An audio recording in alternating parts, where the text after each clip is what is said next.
si on n'a pas le choix, c'est vraiment. Voilà à peu près comment il faut réfléchir. Merci. C'est ça. Merci beaucoup. C'est-à-dire qu'il fait une péritonique, c'est quand même une infection assez importante. Le risque d'infection est plus élevé. Il faut savoir que ça va dépendre initialement de l'état où on a retrouvé notre malade. Une patiente avec une péritonite va représenter un taux de mortalité fœtale qui est très élevé, contrairement à un cas qu'on a diagnostiqué avant et qu'on a pris en charge à temps. C'est l'exemple même des appendicites. On a 0% de taux de mortalité à 1,5% pour une appendicite simple, contrairement à 35% pour un cas de péritonite. Après, la prise en charge faite à temps, ça dépend aussi des modalités de la prise en charge. Une chirurgie laparoscopique va engendrer un taux de prématurité de 5 à 8%, c'est un taux très faible, contrairement à une chirurgie laparoscopique, où bien sûr aussi il y a des considérations d'anesthésie. Professeur Challah, pourquoi vous ne proposez pas l'IRM et elle a une sensibilité de 90% selon la communication. En fait, selon les regards, on devrait normalement demander en première position la sensibilité ou spécificité de 98 et 97%. Une IRM négative permet d'éliminer une urgence chirurgicale et est plus sûr qu'une surveillance armée. Ceci dit, c'est un examen qui n'est pas reproductible souvent à notre niveau. L'échographie est déjà réalisée à titre externe et c'est pour ça que j'ai mis un petit peu de côté.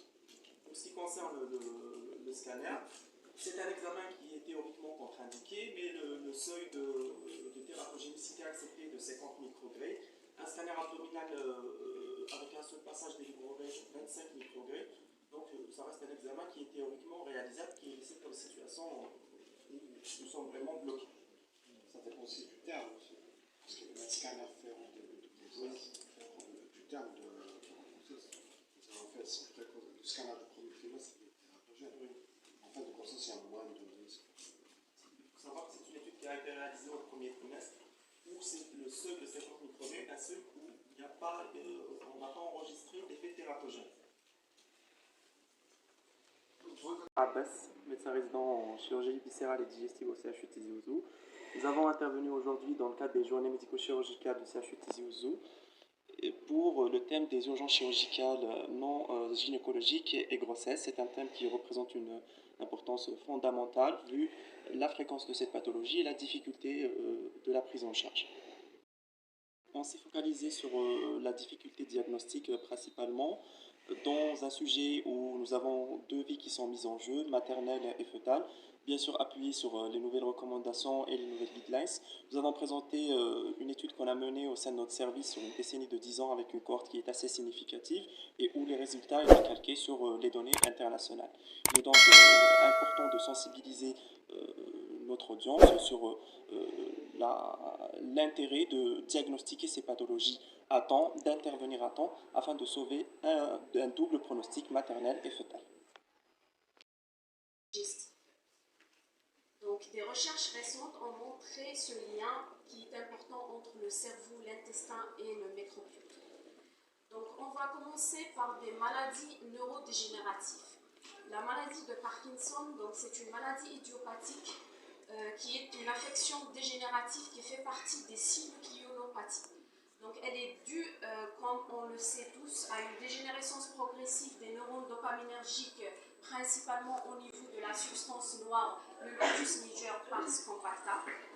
Les signes digestifs observés dans la maladie de Parkinson seraient la conséquence de l'atteinte de deux structures clés pour la motricité du tube digestif, le noyau dorsal moteur du vague et le système nerveux entérique.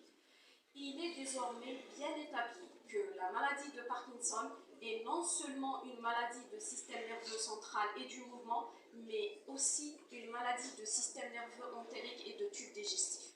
Les troubles digestifs sont parmi les signes non moteurs les plus fréquents et la quasi-totalité des patients atteints de maladie de Parkinson ont une atteinte du système nerveux entérique. C'est la maladie neurologique qui donne le plus de troubles digestifs.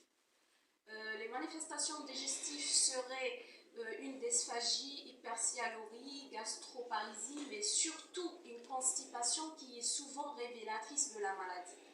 Donc le mécanisme, il serait une atteinte du système dopaminergique qui est à l'origine de ce ralentissement global du tube digestif, parce que comme on le sait tous que la dopamine existe aussi bien dans le système nerveux central que dans le système nerveux périphérique.